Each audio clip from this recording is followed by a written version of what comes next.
Está cansado de passar horas e horas estudando e mesmo assim se sentindo perdido no que está fazendo? Mais uma vez o SER saiu na frente para te ajudar. Escutamos as principais dores dos nossos alunos e desenvolvemos uma metodologia revolucionária que vai transformar completamente a preparação para concursos públicos. Não há nada igual em nenhum outro lugar. Te apresento um mapa, um método de aprovação acelerada que vai guiar você até a sua aprovação. De segunda a sábado, nós vamos liberar atividades que você deverá cumprir em 5 passos, de maneira que você não precisa de muito tempo livre para aprender ao máximo e realizar o seu sonho de ser aprovado no concurso público. O primeiro passo é assistir uma videoaula temática.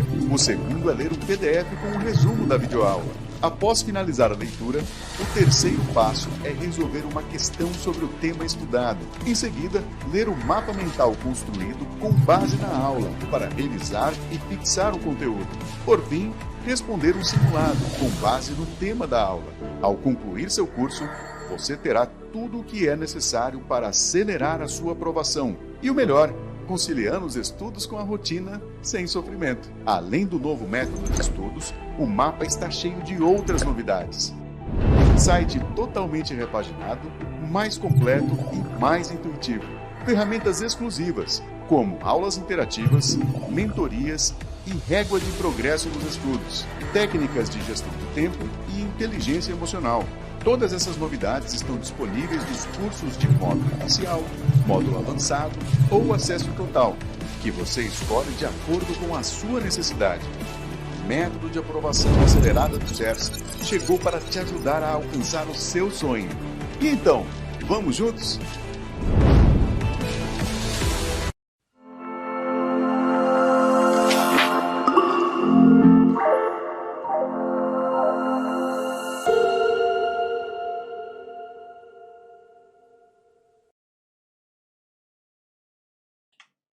Olá, senhoras, olá, senhores, sejam mais uma vez muito bem-vindos ao nosso curso preparatório para o concurso de cartório. Eu sou o professor Alexandre Salim e nós vamos dar continuidade ao estudo do direito penal. Teremos 12 pílulas, 12 blocos sobre o importante tema crimes contra o patrimônio, que estão no segundo grande título da parte especial do nosso Código Penal. Na telinha comigo, cartório, direito penal. Eu sou o professor Alexandre Salim e você me encontra no Instagram como @prof. Alexandre Salim. Lembre, em caso de qualquer dúvida, me procure, seja pelo canal oficial do SERS, o nosso plantão de dúvidas, seja, se você preferir, diretamente aqui no meu Instagram, @prof. Alexandre Salim. Nós estamos juntos durante a sua preparação. Conte comigo.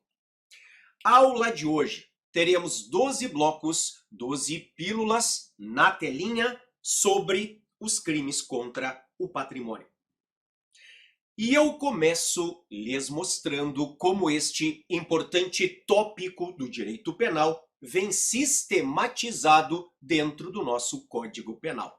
Na telinha, Código Penal, lembrando que nós temos inicialmente uma parte geral que começa no artigo 1º, anterioridade da lei, e vai até o artigo 120, com o perdão judicial.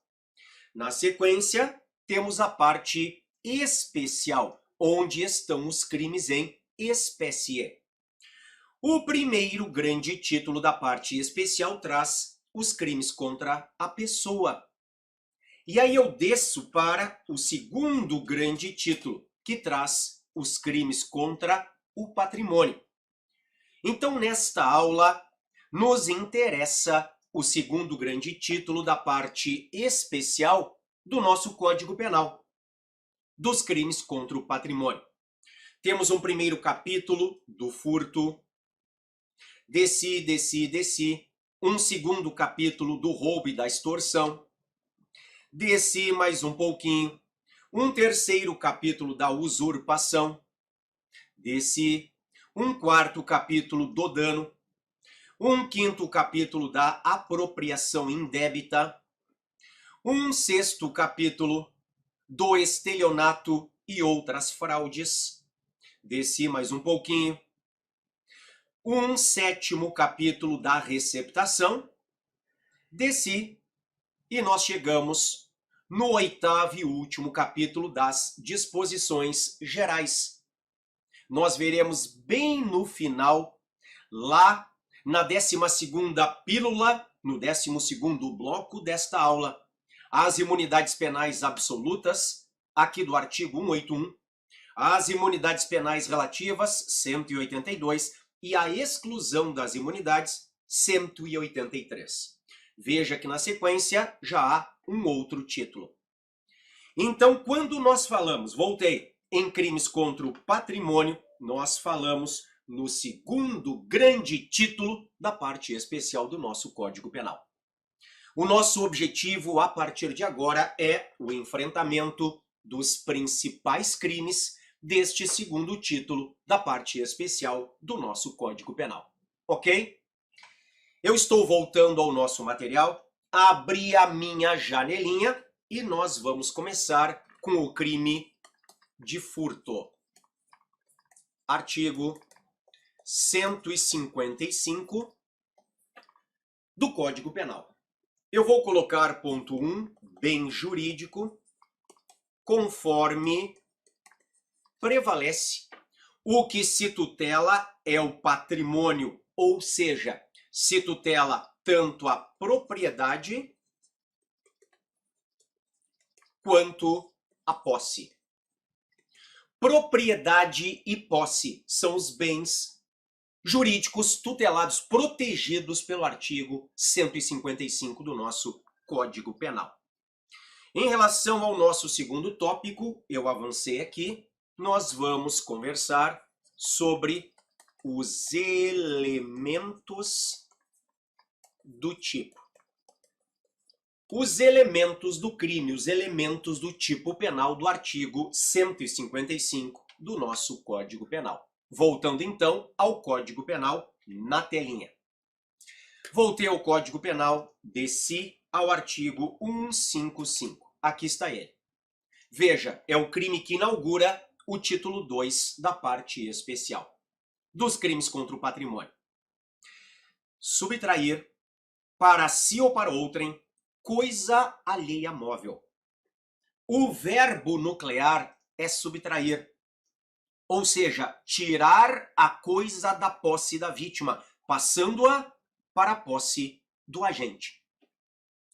Eu já falo desta expressão para si ou para outrem, porque diz respeito a uma tipicidade subjetiva.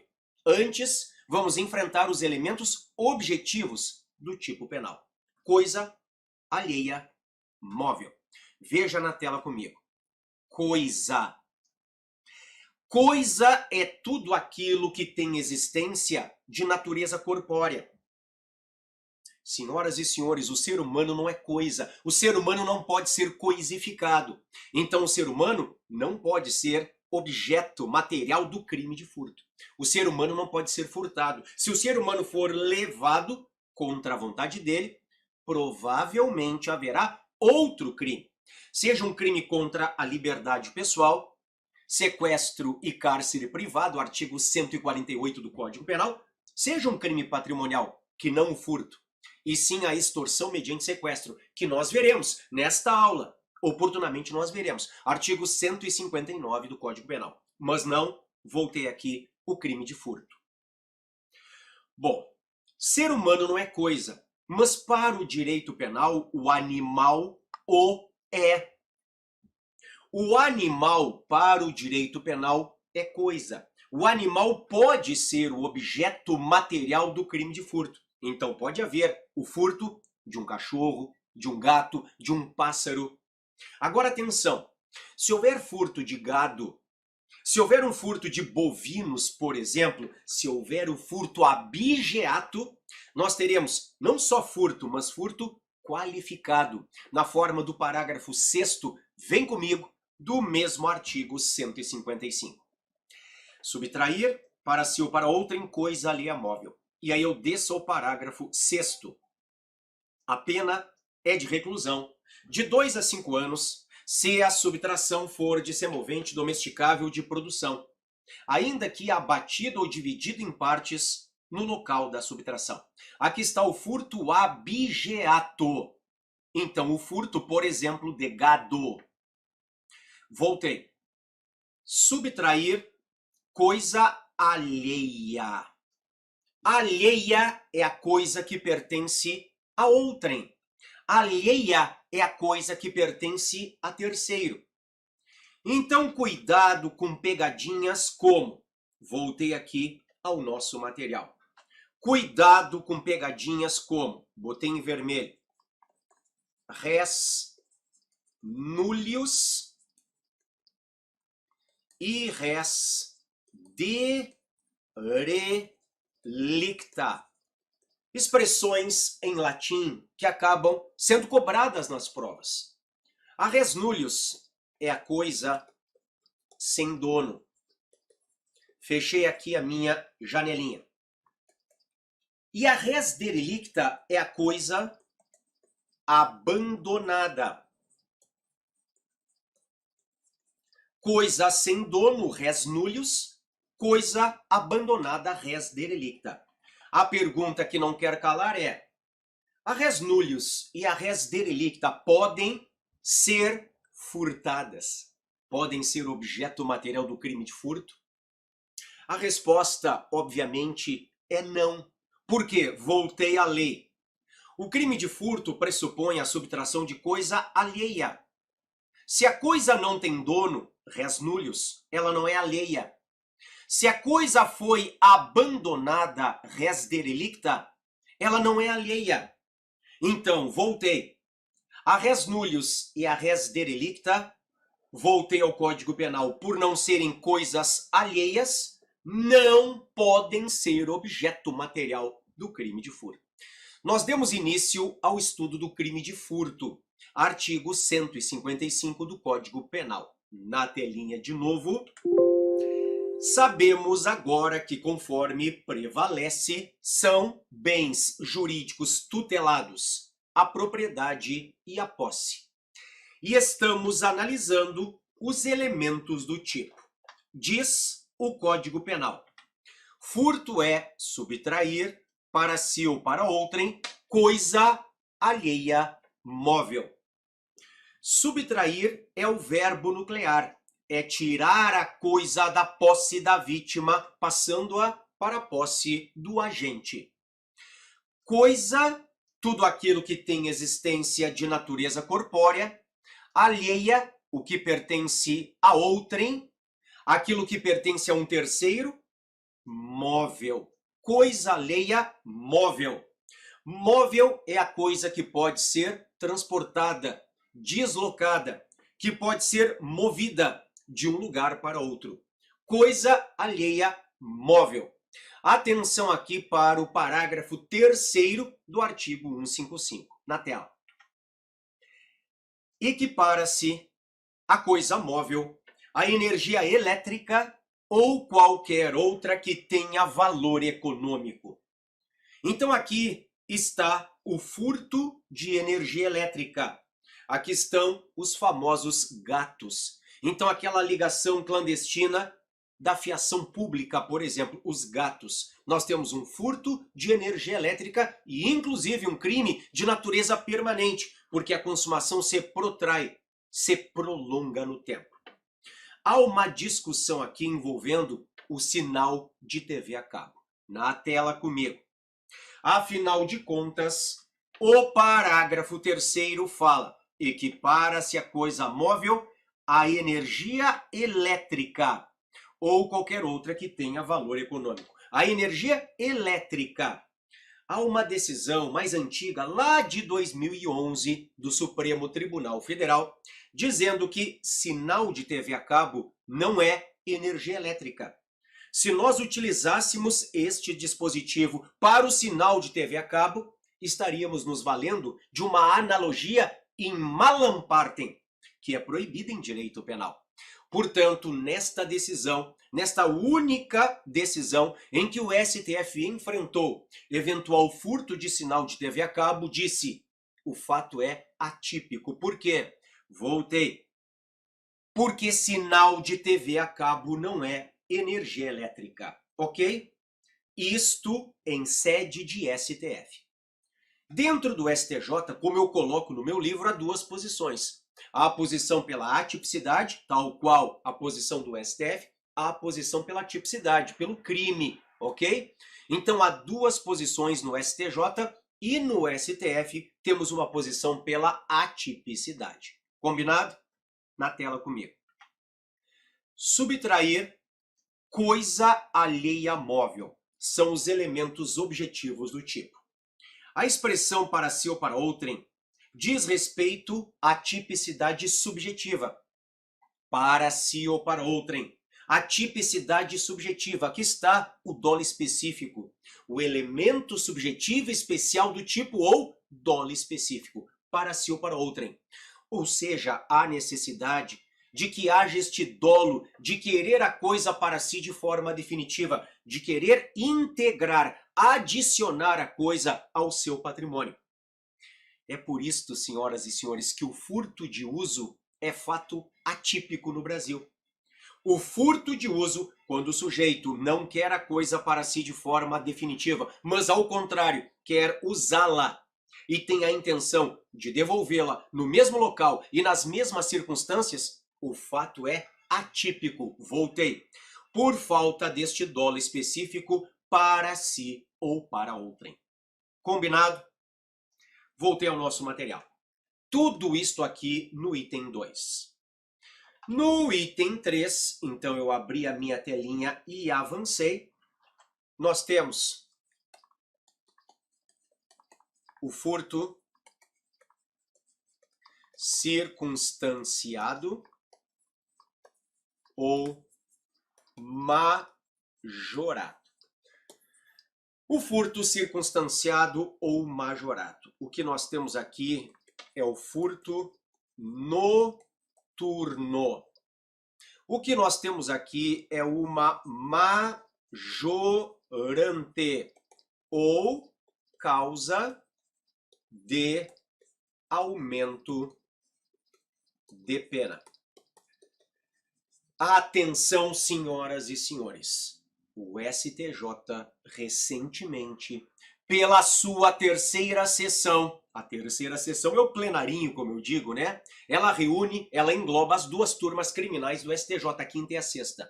Então, a terceira sessão do STJ, recentemente, muda a sua orientação dizendo: esta forma majorada do parágrafo 1º só vale para o caput.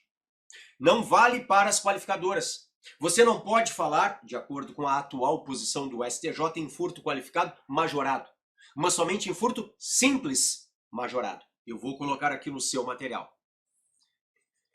Somente se aplica a figura básica do caput, STJ. Somente se aplica a figura básica do caput, ou seja, ao furto simples. Vamos ler o que diz o parágrafo 1º do 155, na telinha.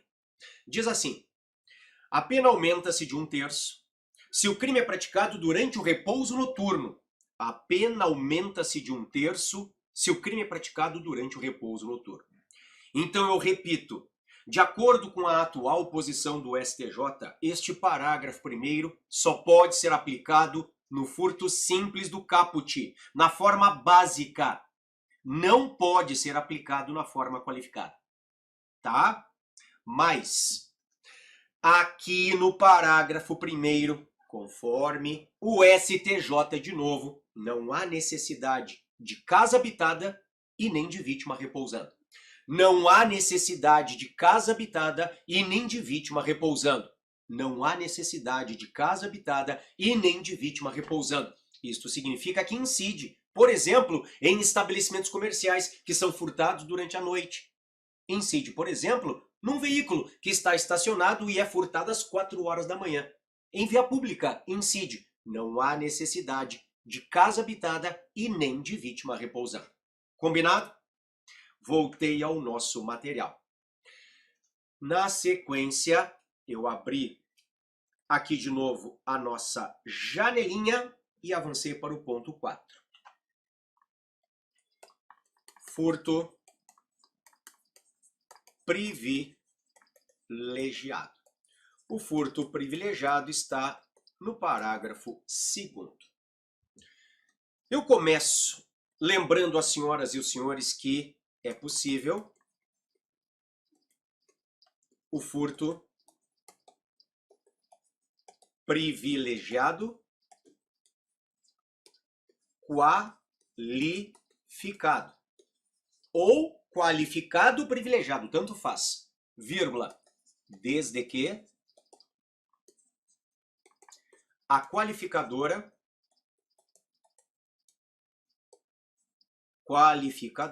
seja objetiva. Desde que a qualificadora seja objetiva. Eu vou lhes mostrar o que está na súmula 511 STJ. Fechei aqui. É possível o furto privilegiado qualificado ou qualificado privilegiado, tanto faz, desde que a qualificadora seja objetiva. Súmula 511 do STJ, ela está na tela. Abri o STJ, ampliei a súmula que nos interessa, a 511, que diz assim: é possível o reconhecimento do privilégio previsto no parágrafo 2º do artigo 155 do Código Penal, nos casos de crime de furto qualificado. Se estiverem presentes a primariedade do agente, o pequeno valor da coisa e a qualificadora for de ordem objetiva. De novo, é possível o reconhecimento do privilégio previsto no parágrafo 2º do artigo 155 do Código Penal, nos casos de crime de furto qualificado, se estiverem presentes a primariedade do agente, o pequeno valor da coisa e a qualificadora for de ordem objetiva. Começamos a análise do crime de furto, artigo 155 do Código Penal. Subtrair para si ou para outrem coisa alheia móvel. Sabemos que no parágrafo 1º está o furto noturno, o furto circunstanciado ou majorado, e que no parágrafo 2º está o furto privilegiado. Então, recapitulando na tela comigo. Parágrafo 1º, furto circunstanciado ou majorado. É o furto noturno. Nós temos aqui uma majorante ou causa de aumento de pena. Afinal de contas, se o crime é praticado durante o repouso noturno, a pena aumenta-se de 1/3. Este aumento é feito pelo juiz na terceira fase do critério trifásico de fixação da pena privativa de liberdade. Mais, jurisprudência do STJ. Esta figura do parágrafo 1º só se aplica ao caput, não se aplica às qualificadoras. E mais, de acordo com o STJ, não há necessidade de casa habitada e nem de vítima repousante. E aí nós começamos a análise, voltei, do parágrafo 2º, furto privilegiado. Eu lhes mostrei a súmula 511 do STJ. É possível o furto privilegiado qualificado ou qualificado privilegiado, desde que a qualificadora seja objetiva. Bom, para que incida esta figura privilegiada, nós precisamos de réu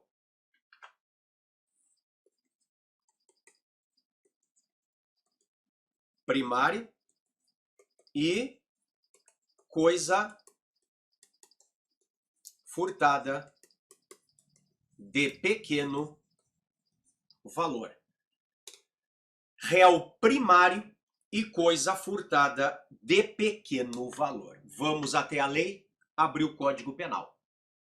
Diz o parágrafo 2º, se o criminoso é primário e é de pequeno valor a coisa furtada, o juiz pode substituir a pena de reclusão pela de detenção, diminuí-la de 1 a 2/3 ou aplicar somente a pena de multa. De novo, se o criminoso é primário. Veja, Primário é aquele que não é reincidente. É o não reincidente. Primeira condição, primeiro requisito. Depois, e é de pequeno valor a coisa furtada.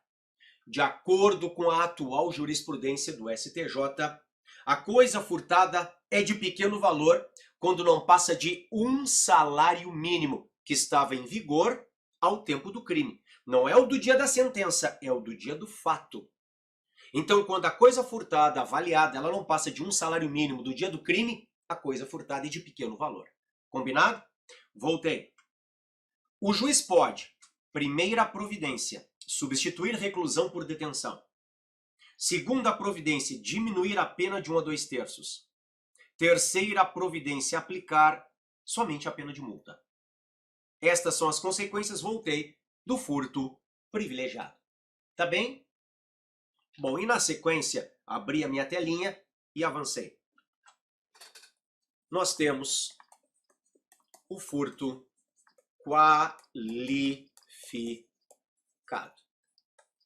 Parágrafos 4º a 7º.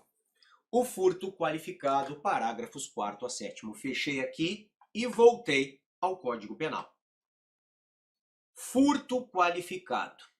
A pena é de reclusão de 2 a 8 anos e multa se o crime é cometido. No inciso 1 está o furto arrombamento, com destruição ou rompimento de obstáculo à subtração da coisa. É o furto arrombamento. Veja que o dano não é a coisa, o dano é ao obstáculo que impede que eu me aproxime da coisa. Depois nós temos o abuso de confiança, a fraude, a escalado e a destreza. Abuso de confiança é a única qualificadora de natureza subjetiva. Nós temos depois a fraude. Atenção!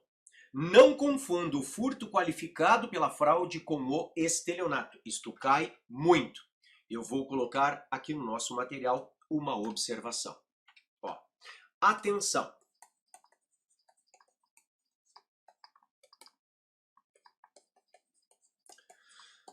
Furto qualificado pela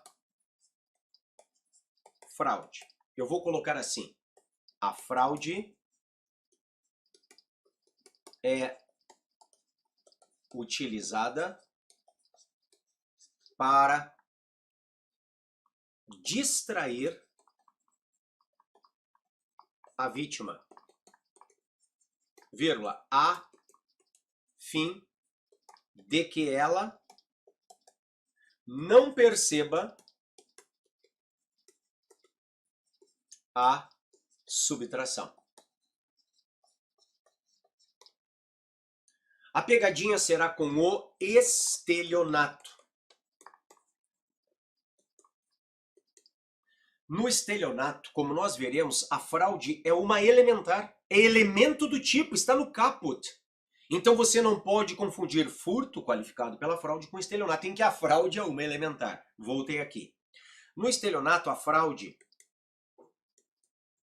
é utilizada para iludir a vítima, vírgula, a fim de que ela, vírgula, espontaneamente, vírgula, entregue o bem ao agente. No estelionato, a fraude é utilizada para iludir a vítima, a fim de que ela espontaneamente entregue o bem ao agente. Então nós temos o furto qualificado pela fraude e o estelionato, em que a fraude está presente por ser uma elementar típica. No furto, existe subtração, a vítima não entrega nada. É diferente do estelionato, em que a vítima é iludida e acha que está participando de um negócio jurídico e a vítima espontaneamente entrega o bem ao agente. Por quê? Porque houve fraude. Aí é estelionato. Combinado? Voltei aqui. Código Penal. Bom, caso nós tenhamos fraude eletrônica, você vai aplicar o parágrafo 4º. A pena é de reclusão de 4 a 8 anos e multa, se o furto mediante fraude é cometido por meio de dispositivo eletrônico ou informático, conectado ou não à rede de computadores, com ou sem a violação de mecanismo de segurança, ou a utilização de programa malicioso, ou por qualquer outro meio fraudulento análogo. Fraude eletrônica, parágrafo 4º. Escalada é chegar à coisa furtada por um meio anormal. Então, entrar pelo telhado, por exemplo. Destreza é uma especial habilidade de subtrair sem ser notado. Emprego de chave falsa. Chave falsa é qualquer instrumento que tenha ou não forma de chave e que seja usado para abrir fechaduras. Pode ser um pedaço de arame. Se foi usado para abrir uma fechadura, voltei, é chave falsa. Concurso de 2 ou mais pessoas. Nós temos depois o parágrafo 5º. A pena é de reclusão de 3 a 8 anos. Se a subtração for de veículo automotor que venha a ser transportado para outro estado ou para o exterior. Nós já havíamos lido o parágrafo 6º, o furto abigeato. E o parágrafo 7º fala: a pena é de reclusão de 4 a 10 anos e multa, se a subtração for de substâncias explosivas ou de acessórios que, conjunto ou isoladamente, possibilitem sua fabricação, montagem ou emprego. E eu deixei de propósito o parágrafo 4º para o final. A pena é de reclusão de 4 a 10 anos e multa, se houver emprego de explosivo ou de artefato análogo que cause perigo comum. Por quê? Porque a partir do pacote anticrime é a única figura no furto que tem natureza hedionda. Então só vale para furtos praticados após a vigência do pacote anticrime. Pense no sujeito que explode um caixa eletrônico para a subtração de valores. Este crime hoje, então pós-pacote anticrime para cá, é hediondo. Na tela. Está na tela a Lei dos Crimes Hediondos, a Lei 8.072 de 90. Artigo 1º. São considerados hediondos os seguintes crimes, todos tipificados no Código Penal, consumados ou tentados. Aí eu desço até o inciso 9º. Furto qualificado pelo emprego de explosivo ou de artefato análogo que cause perigo comum. Artigo 155, parágrafo 4º-A.